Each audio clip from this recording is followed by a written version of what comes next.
Assalamualaikum warahmatullahi wabarakatuh.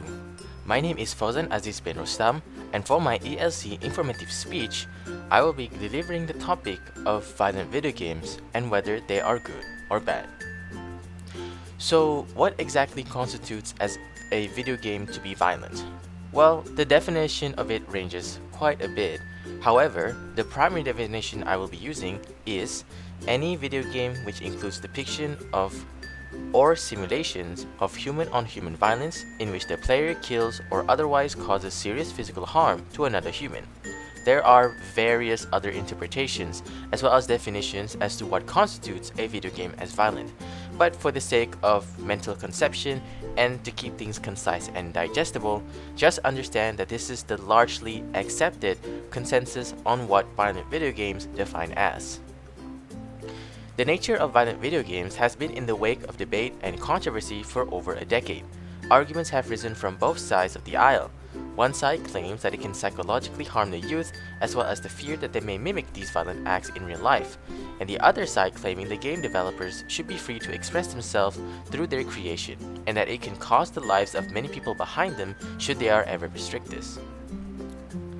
As a person who likes playing games myself, personally I think that's no fun. I do agree that there should be restrictions and regulations in distributing mature rated games. I mean, not everyone should be playing them, and you should definitely not be too young to play them. But I also believe that just because a genre is not suited for me, that does not mean it is not suited for anyone. Games like Grand Theft Auto, for example, and Mortal Kombat, whilst having very mature themes, also have their respective communities who get together and use these games as a medium to play with each other. Even with blood, guts, and mature themes, there is still fun to be had, and I think that is the most important part of any game. Either way, both sides make valid arguments and neither is willing to give in to each other. So, rather than choosing a side, I decided to take a more objective approach and to simply find and tell you of the good and the bad. That way, no side is more favorable than the other, and that you can decide whether you want to support or oppose them. So, with all the disclaimers aside, let's take a look at the benefits of playing violent video games. Playing violent video games and fast-paced games in general can help improve sensory abilities such as hand-eye coordination, along with improving upon players' cognitive and motor skills. Games like Mortal Kombat, for example, encourages players to build their hand-eye coordination through fast-paced combination recognition. This is because different keystroke combination, in other words WASD, will cause different variations of movements. Furthermore, depending on how fast or experienced your opponents are, players may only have seconds to attack or to counter. This is where the game also trains their motor skills into being able to input sequences of keystrokes through cognitive memory and reflexes alone. According to an article reviewed and posted on DoveMed, which is a trusted information hub regarding health, fighting games like Street Fighter or Mortal Kombat can have a plethora of physical and mental benefits. These not only include the benefits I given earlier, but can also improve focus, improve decision making, and problem solving skills, which are also skills that are transferable and crucial to everyday life. So if you're going to train them, you may as well have fun in the process. Besides that, they can also be socially engaging as well. According to a paper published regarding the social and behavioral health with violent and mature games in early adolescence, it noted that students who played high-risk games were less likely to play alone, and often would play with strangers when compared to those that play minimal-risk games. Games like Grand Theft Auto 5, which has an online mode, have an average player count of 88,330 players worldwide, and games like Call of Duty franchise, which is a first-person fast-paced shooter, have an online player count of 92,338 players across 3 separate games. Even the most recent Mortal Kombat game has an online presence of 2,940 players worldwide. It would be very likely for games like these to have established communities around them, where players can interact and even play with each other. And especially with message and voice chat applications such as Discord, where people can create their own community servers, sharing interest in the same game. But now that we covered the benefits you may get, let's talk about the downsides or caveats you may want to be aware of. One of the most talked about points regarding the dangers of violent video games is how it can make someone more agitated or aggressive by playing them. This fear has been backed by several reported studies. According to the American Psychological Association, violent video games may be more harmful than violent media because they are interactive and actively involve the player in the violence. According to the studies conducted, they concluded that young men who are already aggressive prior and more prone towards the violent are more prone towards the thrill that these sorts of games can have. Not only that, but they are also more prone towards aggressive behavior than students who play non-violent games.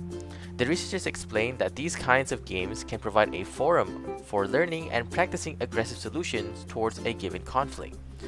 It is also likely that they will develop longer-lasting effects over longer and even new exposure.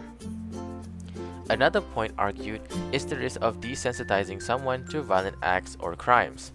The notion comes from the idea that as someone plays more graphic video games, the less likely they will inhibit a response to real violence.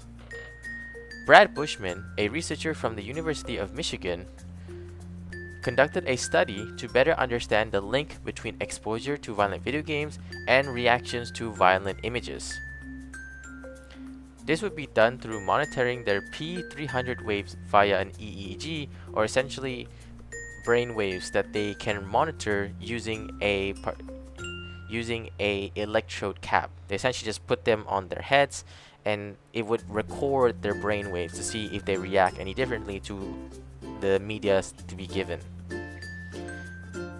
Brad found that participants who routinely played violent games were less responsive to the given images. He also found that those with smaller brainwave patterns are more likely to behave aggressively through blasting loud noises to their partners they were tested with on a reaction time task. Essentially, during that experiment, there was also a reaction time test where they had to press a button, and whoever pressed the button the fastest win. And it says here that the players who were more aggressive, to say, it can be assumed that whenever they couldn't press it in time, they started blasting loud noises. I don't know if that means shouting or being agitated, but that's just what the report says.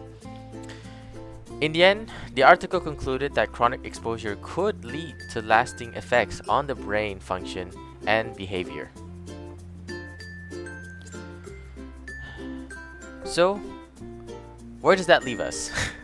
Looking at both the benefits and caveats, the dangers do outweigh the benefits. I have to admit, the dangers do outweigh the benefits from a research perspective. However, this is in no way undermining the arguments from the benefits section, because even though not as strong, the arguments are still rationally bounded and logically sound.